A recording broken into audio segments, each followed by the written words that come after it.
Gautam Neuro Care brain stroke migraine fits brain and spine surgeries కి best neuro surgeon. విజ్ఞాన శాస్త్ర పరిధి ఎంత విస్తరిస్తున్నా జనాల నమ్మకమే ఆసరాగా కొందరు దొంగ బాబాలు రెచ్చిపోతున్నారు. సమస్య ఏదైనా ఇట్టే పరిష్కారం చూపుతామని, ఎటువంటి ఆరోగ్య సమస్యలైనా క్షణాల్లో మాయం చేస్తామంటూ లక్షలు కాజేస్తున్నారు. దేశ విదేశాలకు చెందిన ఎంతో మందిని మాయమాటలు చెప్పి నిలువున ముంచుతున్నారు నకిలీ జ్యోతిష్యులు. టెక్నాలజీ యుగంలోనూ మూఢనమ్మకాలతో మోసపోతున్నారు కొందరు అమాయకులు. దోషాలు పోతాయని కొందరు, డబ్బుపై అత్యాశతో మరికొందరు.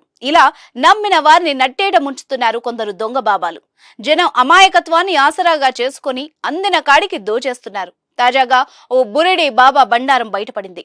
నిందితుడి వద్ద నుంచి 17 లక్షల నగదు, పూజ సామగ్రిని స్వాధీనం చేసుకున్నారు. హైదరాబాద్ లోని చత్రినాకాలో బురిడి బాబా బాగోతం వెలుగులోకి వచ్చింది.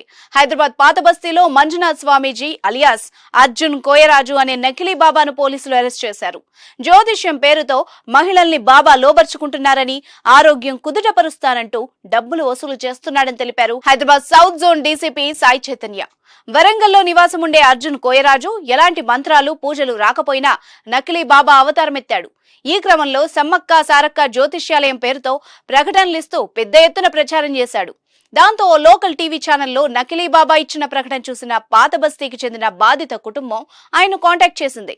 ఈ ఫ్యామిలీలో ఒకరికి ఆరోగ్యం బాగా లేకపోవడంతో నకిలీ బాబా నయం చేస్తానని చెప్పడంతో నమ్మారు. చెయ్యి చూసి బాగు చేస్తానని, ఇంట్లో పూజలు చేసి జబ్బు నయం చేస్తానని నమ్మించాడు. అంతే, నరదోషంతో పాటు రకరకాల పేర్లు చెప్పి పూజలు చెయ్యాలని 17 లక్షలు వసూలు చేశాడు. ఎన్నాళ్ల నుంచో పూజలు చేస్తున్నా కానీ వ్యాధి నయం కావడం లేదని బాబాకు చెప్పారు కుటుంబ సభ్యులు. దీంతో ఒక్కసారి ఇంటిని పరిశీలించాలని నమ్మించిన బాబా గత ఏడాది నవంబర్ 4వ తేదీన చత్రనాకాలోని బాధితుడి ఇంటికొచ్చాడు. నరదోషం ఉందని, ప్రత్యేక పూజలు చేసి దాన్ని దూరం చేస్తే మీ భార్య కోలుకుంటుందని చెప్పాడు. తొలుత 2 లక్షలు తీసుకున్నాడు. విడతల వారీగా ఇలా 17 లక్షల వరకు వసూలు చేశాడు. భార్యకు ఎంతకు నయం కాకపోవడంతో మోసపోయామని గుర్తించి చత్రినాక పోలీసులను ఆశ్రయించారు బాధితులు. దాంతో నకిలీ బాబా గుట్టు రట్టయింది. బాధిత కుటుంబం ఫిర్యాదుతో రంగంలోకి దిగిన పోలీసులు పాత బస్తీ చత్రినాక పోలీస్ స్టేషన్ పరిధిలో మంజునాథ స్వామీజీ అలియాస్ అర్జున్ కోయరాజు అనే ఫేక్ బాబాను అరెస్ట్ చేశారు.